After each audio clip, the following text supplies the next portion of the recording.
E falando desses caras grandes, o que você está achando do governo do Bolsonaro? Olha, todo governo, para a gente ser justo, na época da pandemia você tem que analisar que todo o programa que ele montou, e aí vai de governador a prefeito, todo o programa que ele governou foi por água abaixo. Sim. Todo programa que ele montou, então, ele teve que voltar toda a verba dele para combate à pandemia e tal e tal. Então, você tem que fazer essa análise. Né? Para se você, com Caiado, com qualquer um, você tem que ser justo fazendo essa análise. O governo do Bolsonaro, se você... É porque você tem muito narrativa contra ele. Muita narrativa. Então eu aprendi uma coisa, Fábio, aprendi uma coisa, a valorizar muito mais as atitudes do que as narrativas, muito mais as atitudes do que a fala. Né? Então, ele é contra a vacina. Pô, ele comprou 300 milhões de vacinas, como é que ele é contra a vacina? 70% da população está vacinada, como é que ele é contra a vacina? Ah, porque ele xinga jornalista. Outro, ele é contra a liberdade de imprensa. Por quê? Porque ele xingou a jornalista. Então, mas ele nunca mandou prender ou perseguir uma jornalista. Ele é mal educado.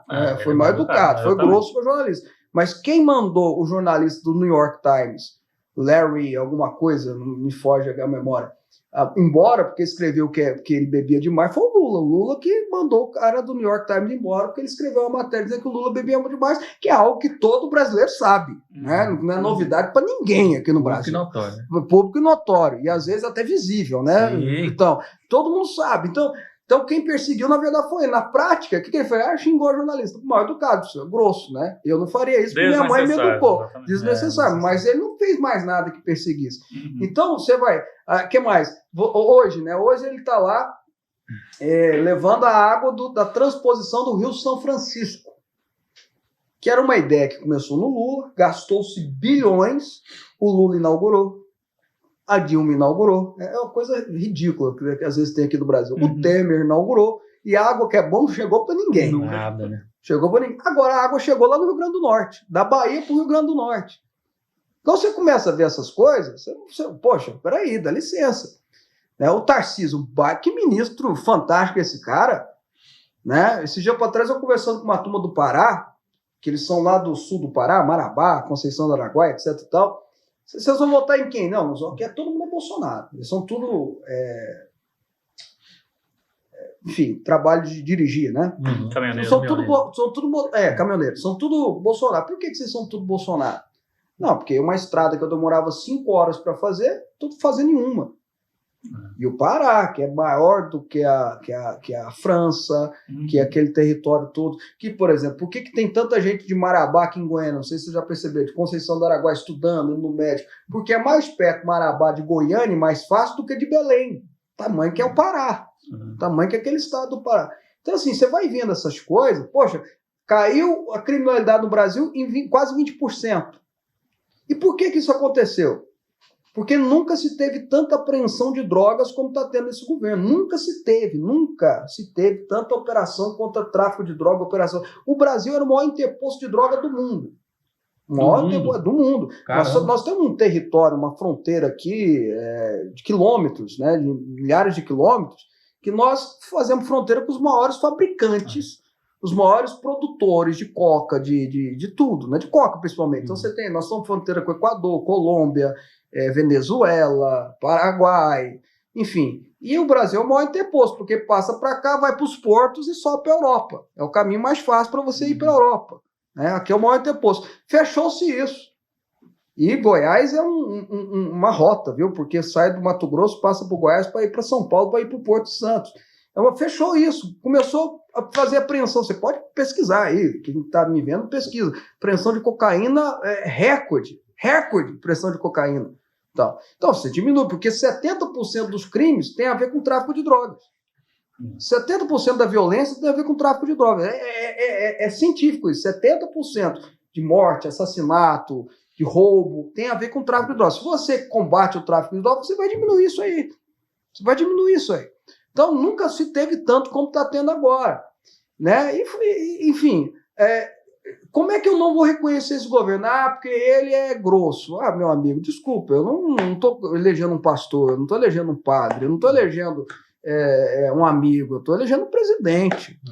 Né? E outra coisa, falar besteira que teve de presidente. Aí a Dilma falava tudo certo, né, gente? Tudo correto. Besteira, né? O Lula, então, nem se fala. Poxa vida, pelo amor de Deus. Os que falavam bonito, não sei se foi tão bacana assim pro Brasil, né? Então, olha, meu amigo, dá licença. Então, quando você vai pro fato que está acontecendo, é diferente da narrativa. E eu não estou falando a narrativa dele, não. Estou falando a narrativa que se constrói em nome dele, para ele e tal. Ele chuta a grama, crime ambiental do Bolsonaro, né? Então, peraí, gente, pelo amor de Deus. Né? Então, querendo ou não, quando você vai para o fato mesmo, você vê que o governo é bom. É um governo bom. Escândalo de corrupção. Eu acho até perigoso quando ele fala uma afirmação: no meu governo não tem escândalo de corrupção, tal. Porque o Brasil é imenso.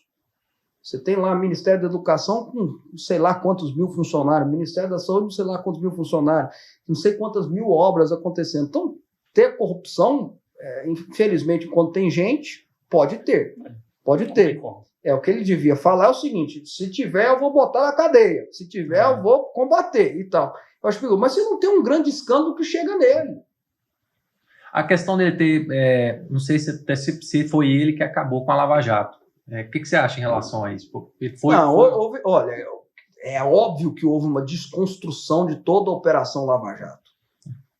Bem, né? Nem da operação, do lavajatismo, né? Daquele combate. Poxa vida, vamos ser sinceros. Quando veio a Lava Jato, pelo menos eu, tá? Na minha ingenuidade, como diz o Ariel Suassuna, né? No meu pessimismo esperançoso que eu tinha, né? Quando veio a Lava Jato, eu achei que o Brasil ia mudar. Você tinha bilionários sendo presos, Marcelo Odebrecht, poxa vida. Você tinha político Lula, Eduardo Cunha. Vamos jogar todo mundo? Lula, Eduardo Cunha, que é dois partidos diferentes. Eduardo Azeredo, PSDB, tudo sendo preso. Poxa vida, tem uma coisa bacana acontecendo. Palocci, que é réu confesso. Para mim é o mais impressionante. Ele é réu confesso, vai ter tudo que foi contra ele anulado. Tá, e aí veio preso. E aí, quem que foi que acabou com isso mesmo? Foi uma decisão da Suprema Corte. Com essa decisão da Suprema Corte, vamos entrar no mérito, eu acho ela extremamente equivocada, errada e absurda, até porque você tem uma confirmação do judiciário em todas as esferas. Quando chega lá, você tinha o Teori Zavascki, que foi aquele que morreu no acidente de avião, que confirmava todos os atos do Moro na época, do TRF1 na época e tal, e depois o próprio Edson Fachin, que assumiu a Lava Jato, da mesma forma, confirmando tudo e tal. Aí de uma hora para outra eles mudam de ideia.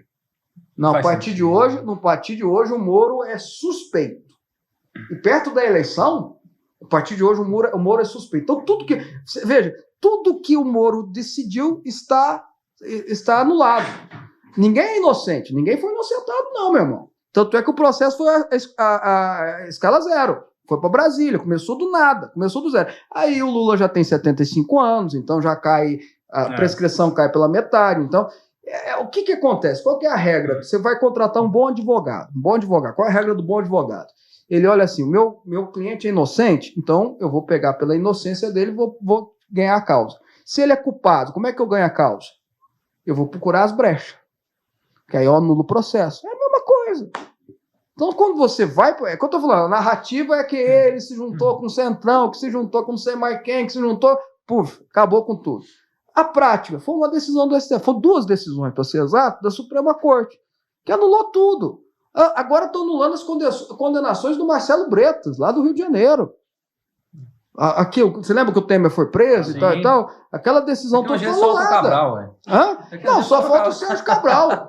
Não, mas a gente tá rindo, mas só falta o Sérgio. O único que está preso é o Sérgio Cabral. O único que está preso. O resto tá tudo solto. Tá tudo solto e é candidato. Que é o pior, né? Vai ser, e com chance de reais de ganhar a eleição. De virar deputado federal, de virar presidente. Então, assim, me perdoa. Aqui, eu tenho uma frase que eu falo no programa, e isso a gente precisa mudar no Brasil. Precisa unir e mudar. Não sei, juntar a força, comunicação, política, religioso, gente do bem, estudante. A gente tem que juntar e mudar isso aí. Tem que mudar. Aqui, o poste faz xixi no cachorro. É o inverso. Aqui é o inverso das coisas. A gente tem que mudar isso. Não tem como, não dá para continuar. Por quê? Por que eu estou falando isso? Porque o Sérgio Moro, que eu não reputo ser um bom político, não acho que ele é um bom político, mas como juiz ele era impecável. Não é político. Né? Exatamente. Como juiz, eu ouvi uma frase interessante hoje. Como político, ele é um excelente juiz. Excepcional juiz. Então, assim, como juiz ele era impecável, mas daqui a pouco ele vai ser preso, porque agora já tem até processo contra ele. Já. Absurdo. Né? Então, assim, quem condenou, quem foi atrás, quem investigou, aqui está enrolado. E o cara que é... Gente, 6 bilhões de reais voltou do nada, assim, surgiu do nada, porque 6 bilhões entraram no cofre público. A Suíça devolveu mais de 2 bilhões de reais. A Suíça fez isso porque ama o Brasil? Não. Faria isso? Jamais. Não, jamais. Só um cara chamado Barusco, que era gerente, terceiro nível da Petrobras, devolveu 100 milhões de reais. Tem 6 bilhões de reais de volta. Poxa, vamos falar que não aconteceu, que não teve, não teve, nítido, né? Não teve nada, nítido. Não teve nada, até o pedalinho tinha um nome. E vão dizer para mim que não, isso aí tudo é invenção. Então, se for invenção, é uma ilusão coletiva que aconteceu. Uma ilusão coletiva que aconteceu. E não é verdade, ninguém é bobo. Todo mundo que assiste televisão, todo mundo que vê alguma coisa, sabe que algo aconteceu, que algo precisa mudar. Então, eu repito, eu vou bater nessa tecla. Eu acho que nós temos que juntar força, todo mundo. Cristão, ateu, judeu, jornalista, estudante, sei lá o quê, professor, classes, né? Todo mundo que pensa no Brasil é do bem, nós temos que mudar pelo menos isso. A justiça tem que funcionar. A justiça tem que funcionar. Quem agiu errado tem que ir para a cadeia. Quem agiu errado tem que ser penalizado. Poxa vida, agora, gente, eu fico pensando, né? Como é que a gente explica para alguém que não conhece o Brasil que um cara sai da cadeia por corrupção? Não, Nelson Mandela. Nelson Mandela foi para a cadeia porque lutava contra a segregação racial. Aí botaram ele na cadeia, ele saiu da cadeia e foi para a presidência. Não é o Nelson Mandela, foi por corrupção. Que o aliado dele mais próximo, o segundo mais próximo, que era o Palocci, disse que é verdade. Contou fatos, contou relatos, contou histórias, contou tudo. Não é o Odebrecht que inventou para se safar, foi o Palocci, companheirão deles, ministro da Fazenda do primeiro governo dele, que falou. Que foi disso, não, aconteceu isso, isso, isso e isso. É verdade, aconteceu desse jeitinho aqui. E aí agora ele sai e vira presidente de novo. Como é que você explica isso para outra pessoa? Para alguém de fora? Para o ET que chegar aqui no Brasil? Como é que você conta a história de uma coisa dessa? Quem entrou no lugar do Palocci foi o Guido Mantega? Depois o Palocci saiu, foi ainda não foi lembro. No governo do Lula. Do Lula ainda. Deve ter sido, porque o Guido Mantega é o que mais tempo ficou no Ministério da Economia. Ele tá preso também? Não, o Guido Mantega não. Não, né? Mas agora ninguém tá preso também. Agora O Guido Mantega teve uma prisão decretada para ele, mas depois o próprio Sérgio Moro voltou atrás, porque a mulher dele estava em tratamento de câncer, um tratamento mais delicado, né? E aí até ele próprio, quando decretou, ficou sabendo disso, recuou na decisão. Né? Eu não acho que tem que ter essas prisões preventivas toda hora e tal, a não ser que seja para investigar e depois solta.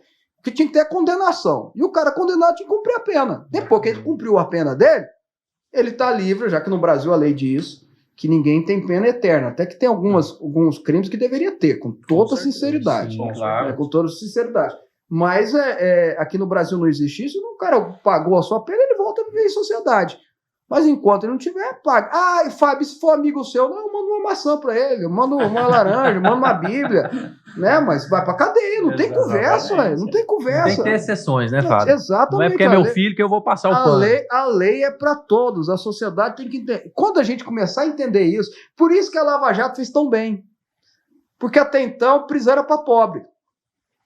Colarinho branco, então, nem se fala. Não importa.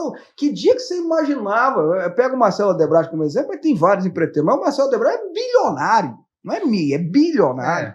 E você falou do Eike Batista, que já foi o oitavo homem mais rico do mundo. Até então eram pessoas intocáveis, né? Intocáveis, literalmente. Aí você vai pro Lula, pro Eduardo Cunha, pro N deputados, N senadores. Teve um senador preso, né? Teve um senador. Até o Temer lá prender ele por algumas horas, né? O Temer foi preso de um dia para outro. Na rua, né? Pegou ele lá, criou toda aquela situação. Então, você tem toda essa... Que agora tá tudo anulado, tá? Não, agora anulou tudo. Anulou tudo, não tem prova, não tem nada. Mas, enfim, eu tô colocando assim, a gente olhava isso, eu pelo menos, talvez era uma ingenuidade minha, Puxa, agora o Brasil mudou. Mas eu acho que todo mundo tinha isso, Fábio. E a gente via que, cara, agora vai. Diferente, Agora né? vai Mudou. mudar. Né? E aí, de repente, plau, o negócio acaba. Em 4, 5 anos, não, muda tudo. Muda tudo. Inocentar, livrou todo mundo. Inocentou, não, repito, ninguém foi inocentado. Se você duvida, olhe. Não acredita em mim mesmo, não. Pesquisa. Ninguém foi inocentado. Foi anulado a condenação. Acabou tudo. Aí zerou o processo. Mas aí, mas você vê a estratégia que estava por trás, né? Prescreveu, ficou mais velho, até condenar, já foi presidente, já deixou de ser presidente. Então, assim, do jeito que a justiça nossa é célere, né? Lógico que eu tô sendo irônico.